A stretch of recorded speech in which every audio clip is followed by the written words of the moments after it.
Hello, I'm Severn Suzuki, speaking for ECHO, the Environmental Children's Organization. We're a group of 12 and 13-year-olds trying to make a difference. Vanessa Seti, Morgan Geisler, Michelle Quigg, and me. We've raised all the money to come here ourselves, to come 5,000 miles to tell you adults you must change your ways. Coming up here today, I have no hidden agenda. I am fighting for my future.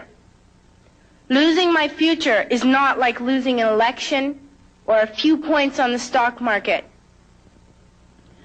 I am here to speak for all generations to come. I am here to speak on behalf of the starving children around the world whose cries go unheard. I am here to speak for the countless animals dying across this planet because they have nowhere left to go. I am afraid to go out in the sun now because of the holes in our ozone. I am afraid to breathe the air because I don't know what chemicals are in it. I used to go fishing in Vancouver, my home, with my dad, until just a few years ago we found the fish full of cancers. And now we hear of animals and plants going extinct, every day vanishing forever. In my life, I have dreamt of seeing the great herds of wild animals, jungles and rainforests full of birds and butterflies. But now I wonder if they will even exist for my children to see. Did you have to worry of these things when you were my age? All this is happening before our eyes, and yet we act as if we have all the time we want and all the solutions. I'm only a child, and I don't have all the solutions. But I want you to realize, neither do you. You don't know how to fix the holes in our ozone layer. You don't know how to bring the salmon back up a dead stream. You don't know how to bring back an animal now extinct. And you can't bring back the forest that once grew where there is now a desert. If you don't know how to fix it, please stop breaking it. Here, you may be delegates of your government, business people, organizers, reporters, or politicians, but really, your mothers and fathers, sisters and brothers, aunts and uncles, and all of you are someone's child. I'm only a child, yet I know we are all part of a family, 5 billion strong. In fact, 30 million species strong. And borders and governments will never change that. I'm only a child, yet I know we are all in this together and should act as one single world towards one single goal.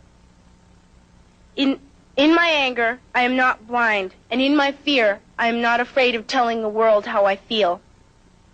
In my country, we make so much waste. We buy and throw away, buy and throw away, buy and throw away, and yet northern countries will not share with the needy. Even when we have more than enough, we are afraid to share.